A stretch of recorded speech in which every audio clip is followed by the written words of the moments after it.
साथियों, मानव शरीर टॉप 50 लेकर आपके समक्ष उपस्थित हुए हैं आज।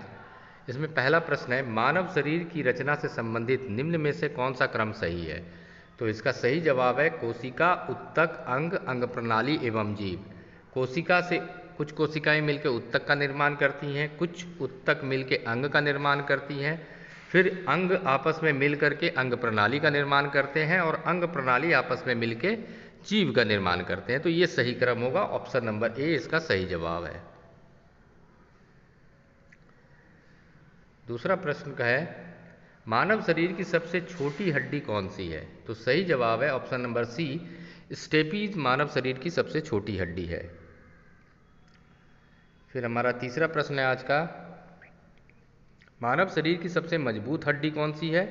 तो जबड़े की हड्डी मानव शरीर की सबसे मजबूत हड्डी है, ऑप्शन नंबर ए सही जवाब है। फिर नेक्स्ट है, मानव शरीर की सबसे बड़ी हड्डी कौन सी है? तो फीमर मानव शरीर की सबसे बड़ी हड्डी है, ऑप्शन नंबर बी इसका सही जवाब है। फिर नेक्स्ट है,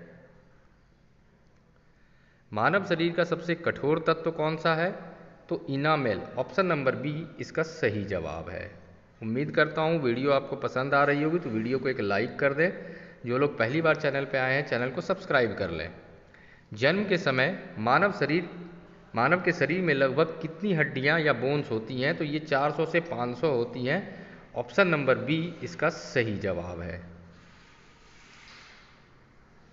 फिर 7 नंबर का हमारा प्रश्न है आज का, मानव खोपड़ी में हड्डियों की संख्या कितनी होती है? तो 22 हड्डियों की संख्या होती है, ऑप्शन नंबर डी इसका सही जवाब है। फिर नेक्स्ट है, मानव शरीर की सबसे बड़ी कोशिका कौन सी है? तो डिंब कोशिका या अंडाणु, ऑप्शन नंबर ए इसका सही जवाब है। फिर है, इंफीरियर नेजल कांका नामक हड्डी शरीर के किस भाग में पाई जाती है? तो ये चेहरे में पाई जाती है, ऑप्शन नंबर डी सही जवाब है। फिर नेक्स्ट है, अक्षीय कंकाल या एक्सियल स्केलेटन किसे कहते हैं? तो रीढ़, छाती और सिर, ऑप्शन नंबर ए इसका सही जवाब है। उम्मीद करता हूं दोस्तों वीडियो अच्छी लग रही होगी। अगर आप इन वीडियो के पीडीएफ चाहते हैं तो हमारे व्हाट्सएप टेलीग्राम चैनल को ज्वाइन करें, लिंक डिस्क्रिप्शन में मौजूद है। फिर अगला है, मानव सौंदर्य का अध्ययन क्या कहलाता है? तो मानव सौंदर्य का अध्ययन कैलोलॉजी कहलाता है, ऑप्शन नंबर सी सही जवाब है। फिर नेक्स्ट है, उपांगी कंकाल एपेंडिकुलर स्केलेटन में कितनी हड्डियां होती हैं? तो टोटल 126 हड्डी होती है, ऑप्शन नंबर डी सही जवाब है। फिर नेक्स्ट है, जीवन की भौतिक इकाई किसे कहा जाता है? तो जीव द्रव्य या प्रोटोप्लाज्म को जीवन की भौतिक इकाई कहा जाता है, ऑप्शन नंबर सी सही जवाब है। फिर नेक्स्ट है, कोशिका का एटम बम या कोशिका की आत्महत्या की थैली किसे कहा जाता है? तो लाइसोसोम को आत्महत्या की थैली कहा जाता है, ऑप्शन नंबर बी सही जवाब है। फिर नेक्स्ट है, कोशिका की खोज किसने की? तो रॉबर्ट हुक ने कोशिका की खोज की थी, ऑप्शन नंबर ए इसका सही जवाब है। नेक्स्ट है, एस्ट्रोजन हार्मोन किसके द्वारा स्रावित होता है? तो अंडाशय से एस्ट्रोजन हार्मोन का स्राव होता है, ऑप्शन नंबर ए सही जवाब है। उम्मीद करता हूं दोस्तों वीडियो अच्छी लग रही होगी। तो पीडीएफ चाहिए तो व्हाट्सएप टेलीग्राम चैनल को ज्वाइन करिए, लिंक डिस्क्रिप्शन में मौजूद है। नेक्स्ट है, टेस्टोस्टेरोन हार्मोन डैश के द्वारा स्रावित होता है? तो ये टेस्टोस्टेरोन जो है ये वृषण या टिस्टिस के द्वारा स्रावित होता है। फिर नेक्स्ट है, टेट्राआइडोथाइरोनिन हार्मोन किसके द्वारा स्रावित होता है? तो यह थायराइड ग्लैंड के द्वारा स्रावित होता है, ऑप्शन नंबर डी इसका सही जवाब है। फिर नेक्स्ट है, एड्रेनलिन हार्मोन किसके द्वारा स्रावित होता है? तो यह अधिवृक्क ग्रंथि के द्वारा स्रावित होता है, ऑप्शन नंबर सी सही जवाब है। फिर नेक्स्ट है, ट्रिप्सिन एंजाइम किसके द्वारा स्रावित होता है? तो यह अग्नाशय से स्रावित होता है। ऑप्शन नंबर बी सही जवाब है। फिर नेक्स्ट है, मानव रक्त का पीएच मान कितना होता है? तो मानव रक्त का पीएच मान 7.4 होता है। ऑप्शन नंबर बी सही जवाब है। फिर है, लाल रक्त कण या आरबीसी का निर्माण कहाँ होता है? तो यह अस्थि मज्जा में लाल रक्त कण का निर्माण होता है। ऑप्शन नंबर डी सही जवाब है। फिर है, मानव शरीर में रक्त के शुद्धिकरण की प्रक्रिया प्रमुख रूप से कहाँ होती है? तो यह वृक्क में होती है। ऑप्शन नंबर बी सही जवाब है। फिर नेक्स्ट है, मानव शरीर में टिबिया नामक हड्डी कहाँ पाई जाती है? तो टिबिया नामक हड्डी टांग में पाई जाती है। ऑप्शन नंबर डी सही जवाब है। फिर नेक्स्ट है, वृद्धावस्था में मानव की हड्डियां कमजोर पड़ जाती है, उसे क्या कहा जाता है? तो इसे ऑस्टियोपोरोसिस कहा जाता है। फिर नेक्स्ट है, अस्थि में कौन सा लवण सर्वाधिक मात्रा में पाया जाता है? तो कैल्शियम फॉस्फेट अस्थि में सर्वाधिक मात्रा में पाया जाता है। ऑप्शन नंबर ए सही जवाब है।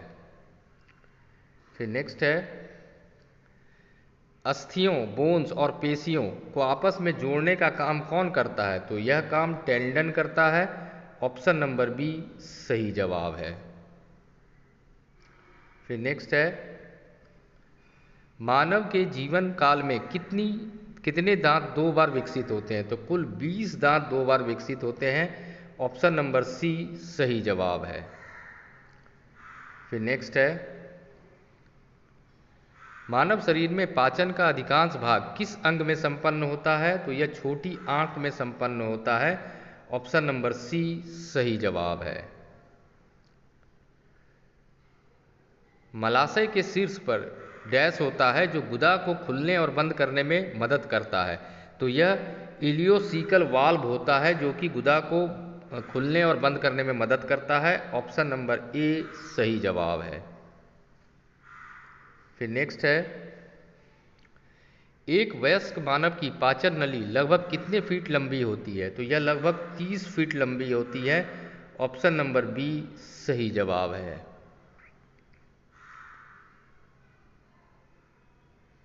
मुख में मंड या स्टार्च का शर्करा में पाचन किसके द्वारा होता है? तो यह टाइलिन के द्वारा होता है। ऑप्शन नंबर सी सही जवाब है।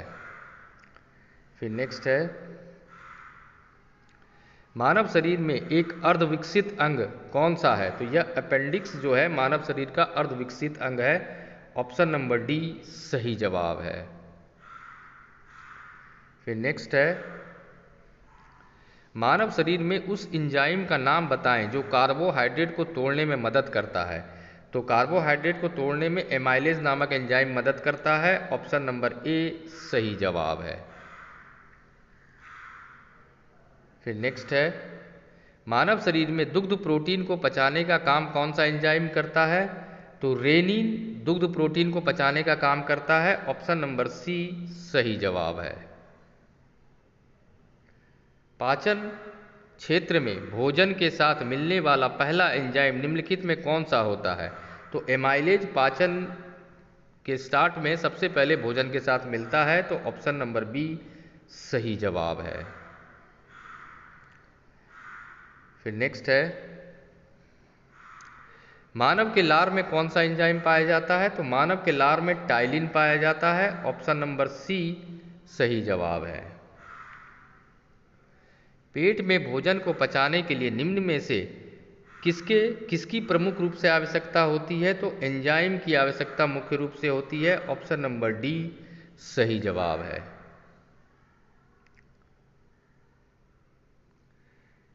मानव के मुख गुहा में निम्नलिखित में से किसका पाचन प्रारंभ होता है? तो मुंह में सबसे पहले पाचन कार्बोहाइड्रेट का शुरुआत होता है।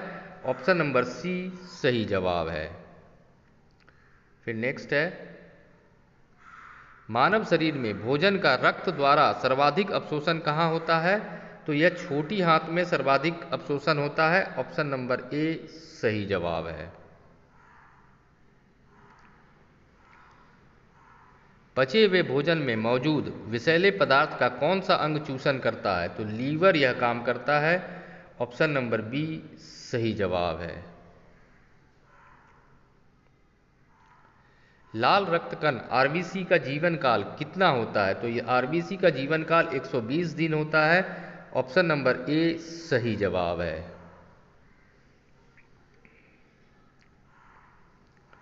नेक्स्ट है, श्वेत रक्त कण डब्ल्यूबीसी का जीवन काल कितना होता है? तो यह लगभग 13 से 20 दिन का इसका जीवन काल होता है।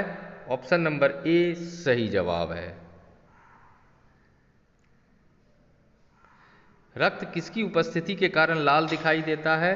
तो हीमोग्लोबिन की उपस्थिति के कारण रक्त लाल दिखाई देता है। ऑप्शन नंबर बी सही जवाब है। दोस्तों, वीडियो लगभग ख़त्म होने वाली है। जिन लोगों ने अभी तक वीडियो को लाइक नहीं किया है, वीडियो को लाइक कर दें। चैनल पर पहली बार आने वाले लोगों से आग्रह है कि चैनल को सब्सक्राइब कर दें और अधिक से अधिक शेयर करें। 45 नंबर का प्रश्न है, श्वेत रक्त कण या डब्ल्यूबीसी को अन्य किस नाम से जाना जाता है? तो श्वेत रक्त कण या डब्ल्यूबीसी को ल्यूकोसाइट के नाम से जाना जाता है। ऑप्शन नंबर सी सही जवाब है।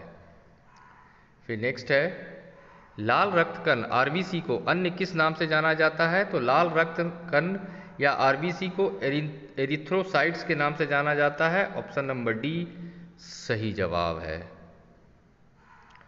फिर है, मानव में तापमान को कौन नियंत्रित करता है? तो हाइपोथैलेमस नामक ग्रंथि होती है मस्तिष्क में, यह तापमान को नियंत्रित करता है मानव शरीर में। ऑप्शन नंबर ए सही जवाब है।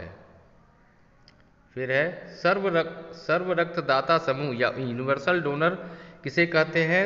तो ओ ग्रुप को यूनिवर्सल डोनर कहते हैं। ऑप्शन नंबर बी सही जवाब है।